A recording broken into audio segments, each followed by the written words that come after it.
그래서 이제 아이들이 학년별로 어떤 부분을 가장 어려워하고 그 다음에 학년별로 어떤 이제 문제집을 풀어야 하며 어떤 식으로 공부를 해야 되는지 좀 더 자세하게 설명을 할 수 있는 부분이 있다라고 생각을 하니까 잘 들어주셨으면 좋겠습니다. 네. 일단은 그 첫 번째로는 고2 학생이 되면서 이제 고1과 어떤 부분에서 차이가 있는지, 그래서 공부를 어떻게 해야 하는지, 그 다음에 이제 작년에 실제로 학교에서 시험이 어떻게 나왔었는지 그런 부분들 이제 정리를 간결하게 해드릴 거고, 그 다음에 고3 수능 볼 때까지 어떤 식으로 이제 계획을 세워서 공부를 해야 될지 그런 부분에 대해서 간단하게 얘기를 드리겠습니다. 일단은 뭐 과목을 먼저 좀 개요를 소개를 해드려야 될 것 같아요. 그래서 공통 과목으로 이제 말할 것 같으면은 수원이랑 수투가 있죠. 그래서 수원이랑 수투가 있는데, 수원은 크게 세 단원, 마찬가지 수투도 크게 세 단원 정도로 나눠볼 수가 있습니다. 첫 번째 이제 수원은 첫 번째 지수함수와 로그함수, 그 다음에 삼각함수, 그 다음에 수열, 이렇게 크게 세 가지로 나눠서 생각을 할 수가 있는데, 아이들이 이제 보통 가장 어려워하는 단원이 뭐냐면 그 2단원의 삼각함수 단원 중에서 마지막 부분에 활용 단원이 있어요. 삼각함수 활용. 그래서 거기서 뭐 사인 법칙이라든지 코사인 법칙이라든지 도형 관련 문제가 나오는데, 그 부분을 가장 어려워하고, 그 다음에 이제 3단원의 수열의 마지막 단원에 있는 이제 수학적 귀납법, 수열 파트에서 그 부분을 보통 가장 어려워합니다. 이따가 얘기를 드리겠지만 아이들이 보통 이제 통계적으로 가장 어려워하는 단원들은 이유가 다 있는데요. 보통은 이제 가장 마지막 단원을 제일 어려워합니다. 이제 고3 학생들 보면 가장 마지막 단원이죠. 3단원 수열, 그 다음에 수투에서도 마찬가지입니다. 수투에서도 마찬가지인데, 첫 번째는 이제 함수의 극한과 연속. 이 단원이 이제 다른 단원에 비해서 너무나도 중요한 이유 중에 하나가 이제 수학 2에 적용되는 개념들이 보통 학생들이 미적분을 많이 선택을 하는데 미적분까지 계속 이어서 가야 돼요. 그래서 일단은 함수의 극한과 연속부터 개념을 제대로 잡고 지나가야 되는 부분들이 많아서 수학2 마찬가지 수학1도 중요하지만 수학2는 정말 엄밀하게 좀 개념적으로 확실하게 공부를 해야 나가야 되는 부분이 있습니다. 그래서 어쨌든 간에 일단은 함수의 극한과 연속, 그 다음에 크게 2단원은 미분, 그 다음에 3단원은 적분, 이렇게 구성이 되어 있어요. 고3 학생들 보면 마찬가지 적분, 가장 마지막 단원을 가장 못합니다. 그래서 마찬가지 이유로 과목의 이제 마지막 단원을 가장 이제 어려워해요, 아이들이. 왜냐면은 보통 학생들이 가장 많이 얘기하는 게 시험범위 안 들어간다. 내신 기간에 시험범위 안 들어간다. 그 다음에 저희 학교는 그렇게 어렵게 안 나온다. 이러한 이유들로 아이들이 보통 공부를 제대로 하지 않습니다. 그래서 그 부분 주의를 해서 학생들이 꼭 알아뒀으면 좋겠고, 나중에 고3 돼서 이제 다시 한번 공부를 해야 되는 일이 없게 한번 공부할 때 제대로 일단은 공부를 해야 된다라는 말씀을 드리고 시작을 하겠습니다. 공통 과목에 대해서 간단하게 말씀을 드렸고, 두 번째는 이제 선택 과목입니다. 선택 과목인데 미적분, 그 다음에 확률별 통계, 그 다음에 기하, 이렇게 세 과목이 있죠. 고2 때는 당연히 수원, 수투는 필수고요. 학교별로 수원, 수투만 보는 학교가 있고, 고2 때. 그 다음에 선택 과목을 이제 동시에 보는 학교도 굉장히 많습니다. 보통 반 정도라고 생각을 하시면 되는데, 예를 들면 어떤 학교는 이제 1학기 때, 고2 1학기 때 수원과 같이 뭐 기하를 나간다든지, 아니면 뭐 수원과 확통을 나간다든지, 이런 식으로 과목을 병행해서 나가는 경우가 굉장히 많습니다. 아니면 뭐 수원이랑 수투, 그 1, 2학기 내내 이제 기하를 같이 계속 나간다든지, 아니면 1학기 때는 기하, 2학기 때는 확통, 이런 식으로 선택 과목을 같이 얹어서 나가는 학교가 굉장히 많아요. 그래서 공부량이 엄청나게 많이 늘어날 겁니다. 공부량이 고1 때 비해서 일단은 굉장히 많이 늘어난다라고 생각을 하시면 돼요. 미적분은 보통 이제 3학년 때 하기 때문에 딱히 고2 때는 크게 걱정을 하지는 않으셔도 될 것 같습니다. 진짜 간혹 가다가 이제 수원 수투를 1학기 때 끝내버리고, 그 다음에 2학기 때 이제 미적분을 나가는 자사고들이 있긴 한데, 그거는 일단은 논외로 하겠습니다. 그래서 방금 말씀드렸다시피 공부해야 될 과목이 고1에 비해서 정말 많이 늘어나요. 정말 많이 늘어나고, 고까지만 있으면 다행인데, 이제 난이도까지 같이 상승을 합니다. 난이도가 정말 많이 어려워지는데, 왜 그러냐 하면 이제 고1 때도 물론 이제 모의고사 기출 문제를 많이 이제 내는 학교가 있었을 텐데, 고2가 되면은 이제 수원부터는 직접적으로 수능에 연계되는 과목이기 때문에 평가원 기출, 그러니까 고3들이 푸는 문제들이죠. 평가원 기출이라든지 교육청 기출 문제들을 굉장히 많이 내요. 그래서 이따가 다시 한번 자세하게 말씀을 드릴 테지만 어쨌든 공부해야 될 과목이 일단 증가하면서 난이도도 정말 많이 올라가서 공부 시간을 정말 많이 확보를 해야 됩니다. 공부 시간을 최대한 많이 확보를 해야 되는 건 당연한 얘기고, 그 다음에 두 번째로 이제 포인트로 말씀드릴 게 뭐냐면 EBS 교재가 정말 중요해요. EBS 교재가 정말 중요한데, 예를 들면 뭐 수능 특강, 그 다음에 올림포스, 특히나 이제 학교 부교재로 지정된 경우가 있을 거예요. 학교 부교재로 보통은 수능 특강 혹은 뭐 올림포스를 많이 선택을 하는데 아마도 수능 특강이 더 이제 좋아하는 비율이 높은 학교들이 많을 겁니다. 그래서 부교재로 선택할 시에는 이제 변형 문제를 필수적으로 연습을 하셔야 돼요. 아이들이 이제 책을 공부를 했다고 해서 문제를 다 맞추는 게 아니고 분명 숫자만 바꿔서 나오는데 혹은 뭐 조건만 아주 살짝 바꿔서 나오는데 막상 이제 시험에 나오면은 정말 못 풉니다, 아이들이. 그래서 적용을 잘 못하니까 이 문제가 딱 나왔을 때 숫자가 바뀌더라도 혹은 뭐 조건이 간단하게 바뀌더라도 충분히 풀이 과정을 완벽하게 이해를 하고 있어서 빠르게 풀어낼 수가 있어야 됩니다. 보통은 이제 내신 시험이 50분 이내에 치러야 되기 때문에 한 문제당 많이 잡아도 2분? 근데 이 난이도가 쉽지가 않아요. EBS 문제들이 이제 레벨 1, 2, 3 이렇게 이루어져 있는데 보통은 레벨 2 위주로 많이 내고 그 다음에 레벨 3도 간혹 가다가 이제 섞어서 내는 경우가 많은데, 어쨌든 그 문제를 이제 실전에서 2분 안에 풀어내는 게 사실 학생들 입장에서 굉장히 어렵기 때문에 엄청나게 반복 학습을 많이 해야 됩니다. 부교재로 선택이 됐을 시에 꼭 변형 문제를 많이 연습을 하셔야 돼요. 그 다음에 고1 때랑 이제 다른 마인드로 가져야 될 게 뭐냐면 수능을 동시에 대비하셔야 된다는 겁니다. 왜냐하면 이제 뭐 수시만 생각하는 학생들이 있거나 아니면 뭐 나는 모르겠다 정시만 생각하는 학생들이 있을 수도 있는데, 뭐 예를 들어서 내신만 공부를 한다라고 해가지고 뭐 나중에 최저를 맞출 일이 분명히 생길 거고, 그 다음에 내신 공부랑 수능 공부랑 따로따로 보시면 안 되는 게 정시파인 학생들도 내신에서 이제 조금 흔히 말하는 좀 지저분한 문제들이죠. 지저분한 문제들에 대해서 좀 이제 경험을 하고 그래야 이제 아이들이 실력이 탄탄해져 가지고 기본적으로 이제 문제가 좀 더럽게 나왔을 때, 흔히 말하는 더럽게 나왔을 때 해결할 수 있는 능력이 생깁니다. 그래서 내신형 문제집도 꼭 풀어보셔야 되는 게 당연하고, 그 다음에 수능까지 같이 바라보셔야 돼요. 꼭 같이 바라보셔야 되는데, 이유가 뭐냐면 고3 되면 아이들이 이제 시간이 되게 많이 부족합니다. 되게 많이 부족해서 고2 때 미리미리 이제 수능까지 동시에 공부를 해야겠다라는 생각이 없고, 고3 가서 해도 되겠지라는 이제 생각으로 학생들이 올라오면 기출문제를 이제 연습하는 시간이 굉장히 부족해요. 그래서 수능까지 스트레이트로 가려면 고2부터 천천히 수능 문제 혹은 뭐 평가원 혹은 뭐 교육청 기출 문제들을 정말 많이 접해봐야 됩니다. 물론 내신에서 그런 문제들이 많이 나오는 것도 이유가 될 수가 있습니다. 그래서 조금 더 자세하게 이야기를 드려볼게요.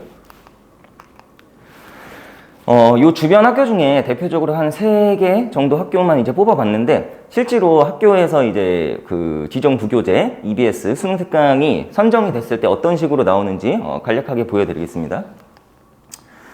여기 보시면 이 거의 뭐 유사하죠? 사실 복사 붙여넣기 했다고 해도 과언이 아닙니다. 이 학교 같은 경우는 내신 문제가 뭐 20문제다 라고 치면은 그 부교재에서만 10문제 이상이 나옵니다. 부교재에서만 10문제 이상이 나오니까 나머지 사실 뭐 10문제를 제외하고 한 3, 4문제 정도는 이제 교과서 정도에서 나오고, 나머지 7문제 정도는 그 외에 뭐 문제집 아니면 뭐 학교 선생님이 변형을 해서 내시는데, 그러니까 사실은 이런 그 수능 특강에 나오는 레벨 2 혹은 뭐 레벨 3 문제만 제대로 다 풀어내도 등급 받는 데는 크게 뭐 지장이 없을 거예요. 근데 이렇게 대놓고 이제 식변형만 해서 나오는데도 아이들이 많이 힘들어합니다. 왜냐하면은 이제 시간이 너무 짧기도 하고 난이도가 그만큼 높은 만큼 시간이 너무 짧아가지고 난이도가 어려워서 사실 계산량도 많고 이래서 아이들이 좀 많이 힘들어해요. 그래서 이게 이제 대표적으로 이제 첫 번째 이 재연고 한 해 시험에 나오는 것만 제가 보여드리는 건데, 10문제 정도가 나는데 제가 한 4문제 정도만 뽑아봤어요. 실제로 어떻게 변형이 되는지. 그래서 두 번째 문제 보시면 얘도 마찬가지죠. 수능 특강 레벨 2에서 그대로 나왔죠. 지금 그대로 보시면 정의역이 지금 마이너스 1에서 2 사이였는데 마이너스 1의 2분의 1에서 2 사이까지만 살짝 변하고, 그 다음에 마찬가지 두 번째 조건도 최대값 주어진 숫자만 살짝 바뀐 정도죠. 그래서 이 정도로 나온다라고 보시면 되고, 반복학습이 그만큼 너무나도 중요한 얘기를 제가 지금 해드리고 싶습니다. 그래서 세 번째 문제도 마찬가지예요. 이건 이제 레벨 3에서 나온 건데 보시면 똑같죠. 8a-a제곱을 4a-a제곱으로 바꿨을 뿐이에요. 그래서 이 정도가 이제 아마 변별력 있는 문제가 될 텐데 레벨 3죠. 그래서 꼭 부교재를 반복 수달을 해야 된다라는 말씀을 지금 드리고 있는 겁니다. 마찬가지 네 번째 문제입니다. 똑같죠. 약간의 조건만 바뀌고 다 똑같습니다. 이런 식으로 나오니까 학생들이 부교재 무시하지 말고 어려운 문제집 많이 푸는 게 중요한 게 아니고 부교재가 지정되어 있는 경우에는 꼭 부교재를 항상 교과서와 부교재 우선순위로 해서 공부하기를 권장을 합니다. 그 다음에 이제 부교재로 지정되어 있지 않는 학교인데요. 청원고, 뭐 예를 들어서 청원고 같은 경우에는 수능 특강이 지정 교재가 아니었어요. 근데 이 학교는 이제 작년 기준으로 특이한 점이 뭐였냐면 그 전년도 이제 수능 특강에서 많이 가져옵니다. 전년도 수능 특강에서 가져와가지고 보시면 그대로 냈어요. 정말 그대로 냈고 문제 조건도 아예 똑같고 물어보는 값만 다릅니다. 물어보는 값만 달라서 사실 M과 N값만 구하면 뭐 답은 그냥 나오는 그런 수준의 복사 붙여넣기 한 문제라고 보시면 됩니다. 이게 이제 서술형 배점이 7점이죠. 그래서 이제 배점도 크고 이래서 이 문제들로 많이 갈릴 거예요. 학생들이 많이 갈렸었고 실제로. 그 다음에 두 번째도 이게 단답형 4번인데 단답형 5번도 똑같이 수능 특강에서 그대로 나왔고 단답형 6번입니다. 얘도 똑같죠. 정말 똑같습니다. 그대로 나옵니다. 근데 학생들이 이거를 예상을 하기가 사실은 쉽지가 않아요. 뭐 작년 수능 특강에서 낼 건지, 뭐 재작년 수능 특강에서 낼 건지, 혹은 뭐 수능 완성에서도 많이 나고. 그래서 제가 하고 싶은 얘기는 일단은 이제 수능 특강, 수능 완성 이런 식으로 EBS 연계 교재가 또 그만큼 중요하다라는 말씀을 또 드리고 있는 겁니다. 그래서 권장하기를 학교에서 이제 뭐 지정 교재로 지정이 되어 있지 않더라도 EBS 교재들은 꼭 공부를 하셨으면 좋겠다. 최근 한 3개년 정도 양이 많지가 않기 때문에 수능 특강은 굉장히 얇거든요. 그래서 양이 많지가 않기 때문에 3개년 정도는 꼭 공부를 했으면 좋겠다라고 이제 권장을 해드리고 있습니다.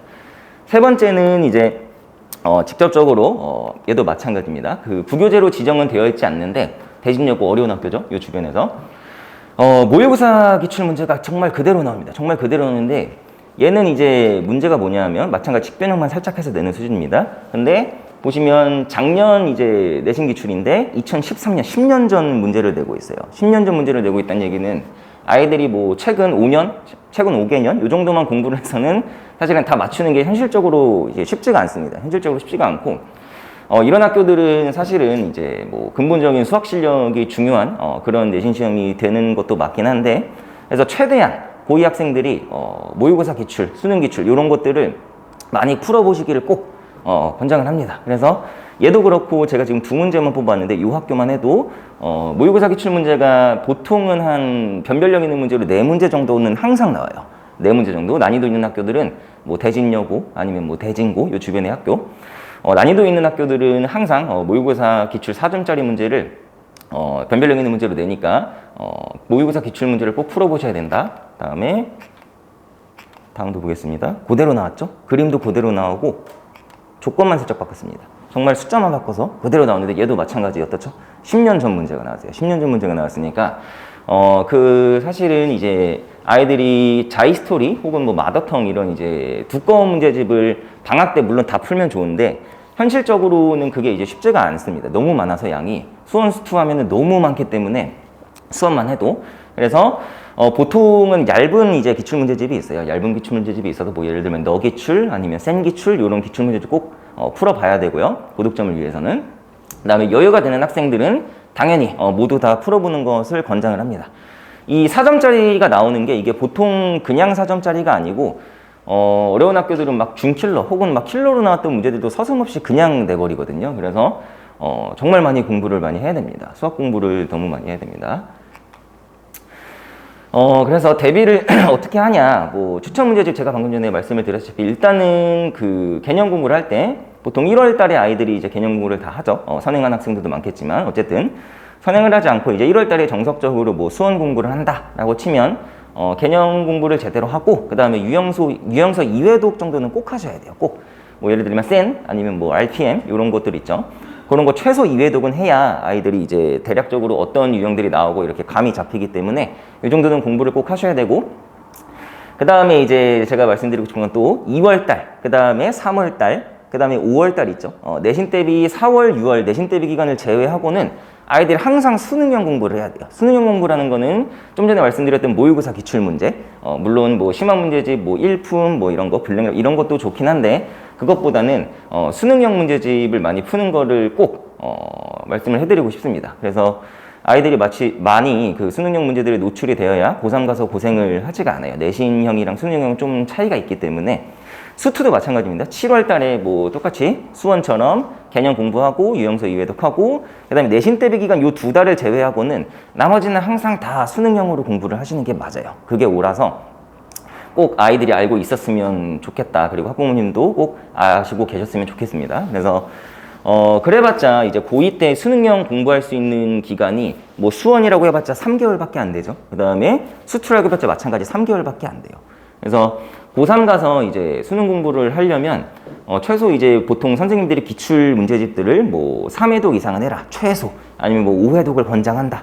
이런 선생님들이 대부분인데 실제로 그 정도 공부를 해야 아이들이 이제 수능에서 좋은 성적을 얻는 경우가 많습니다. 그래서 기출문제 공부는 필수이기 때문에 고2 때부터 꼭 끽해봤자 진짜 3개월밖에 안 됩니다. 수원 수투 공부할 시간이. 그래서 항상 수능형으로 공부해야겠다는 생각을 머릿속에 갖고 있어야 됩니다. 그래서 문제집 다시 한 번만 정리해드리면 그 다음에 이제 고쟁이.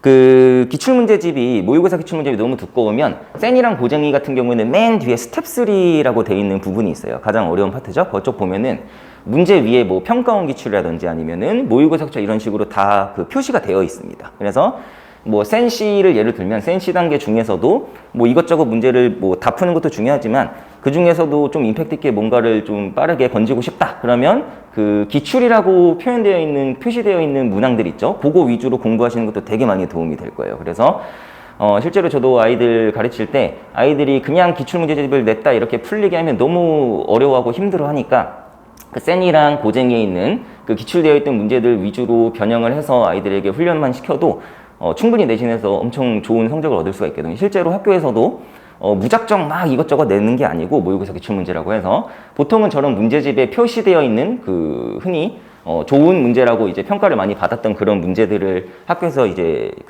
출제를 하기 때문에 저런 문제집 뒤에 있는 스텝 3 부분을 또 열심히 공부를 하는 거를 추천을 드리고 그 다음에 아까 전에도 말씀드렸다시피 EBS 문제집은 꼭 푸시는 거를 마찬가지로 권장을 드립니다. 그 다음에 이제 대략적인 이제 로드맵을 이런 식으로 그리시면 될 것 같고 고3이 되어도 마찬가지예요. 고3이 되어도 이제 선택 과목 위주로 말씀을 드리는 겁니다. 지금은 뭐 미적분이나 확통이나 기하가 됐던 간에 뭐가 됐던 간에 센 고쟁이 당연히 유형선은 필수고요. 그 다음에 고3이 되면 조금 전에 고2에서는 제가 이제 뭐 너기출, 자이스토리 이 정도로 이제 기출문제집을 소개를 드렸는데 고3이 돼서는 그런 이제 얇은 문제집으로, 그런 얇은 기출문제집으로 공부를 해서는 굉장히 많이 부족할 거예요. 왜냐하면 옛날 수학이 어렵기도 하고, 옛날 수학에서도 이제 그 중요한 문제들이 굉장히 많거든요. 그래서 공부할 수 있는 부분들이 너무나도 많기 때문에 뭐 최근 5개년만 수능 공부를 해가지고는 많이 힘들어 할 겁니다. 아이들이. 진짜로 최상위권이 되기 위해서는 옛날 문제 가리지 않고 골고루 다 풀어야 한다. 그 다음에 연계교재죠. 수능 특강, 수능 완성은 당연히 필수고요. 그래서 고3 때 보통 학생들이 공부를 어떤 식으로 하냐 하면 마찬가지로 이제 부랴부랴 1월 달에 선택 과목을 공부를 합니다. 그래서 이제 2월, 3월에는 꼭 말씀드리고 싶은 게 이제 수능형 공부를 꼭 하셔야 돼요. 수원, 수투. 수능형 공부를 꼭 하셔야 되고 해봤자 1월, 2월, 3월 일단은 3개월 잡아서 기출문제집을 최소 1, 2회독은 하는 거를 목표로 하고 아이들이 공부를 해야 되는데 수원만 하더라도 1000문제가 넘습니다. 1000문제가 넘고 수투만 해도 마찬가지 1000문제가 넘어요. 그러면 그거를 아이들이 2-3달 안에 다 이제 풀어낸다는 게 사실 되게 힘든 일이고, 왜냐하면 한 문제 푸는데 또 굉장히 오래 걸리거든요. 문제가 어렵기 때문에. 그래서 고2 때부터 계속해서 준비를 해야 된다라고 말씀을 드리고 4월, 6월 되면 또 내신 대비하느라 바쁩니다. 아이들이 바빠서 5월 달에도 이제 중간에 물론 내신 대비 기간에 사이에 껴있는 기간이긴 하지만 수원 수투는 놓으시면 안 돼요. 수원 수투는 지금 추세에서는 이제 요즘 트렌드에서는 선택 과목보다 훨씬 수원 수투가 중요하기 때문에 수원 수투를 항상 옆에 끼고 살아야 된다라는 말씀을 드리고 싶습니다.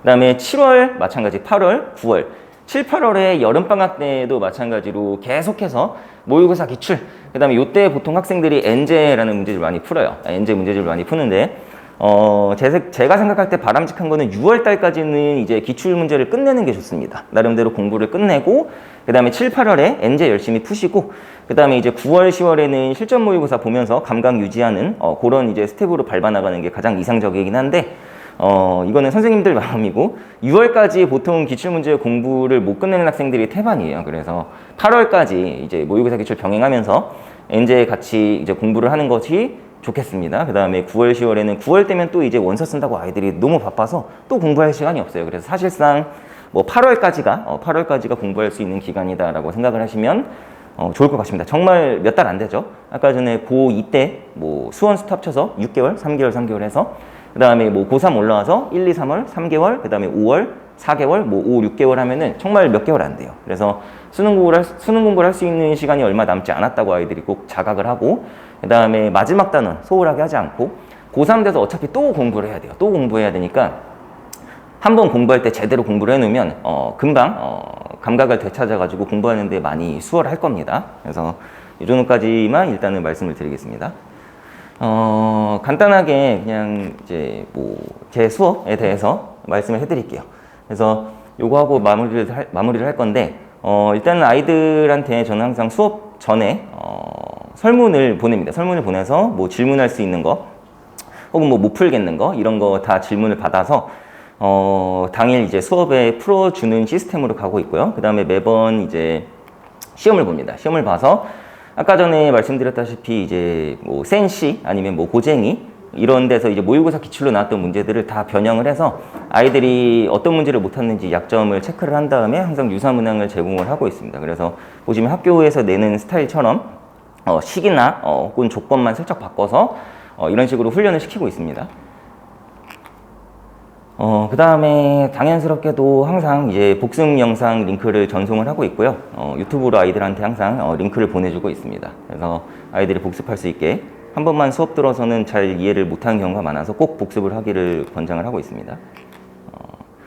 그 다음에 아이들이 가장 이제 어려워하는 게 당연히 고난이도 문제인데, 이거를 풀어내는 게 중요한 게 아니고, 내신에서는 어쨌든 시간 싸움이기 때문에 뭐 10줄, 20줄 써가지고 푸는 게 중요한 게 아니고 빠르고 간결하게 푸는 게 중요하잖아요. 그래서 꼭 선생님 풀이를 익힐 수 있도록 모든 뭐 중킬러가 됐던 킬러가 됐던 문제들에 대해서, 고난도 문제들은 제가 다 손풀이를 제공을 해서 약간 기계적으로 따라하라고 시키게 하고 있습니다.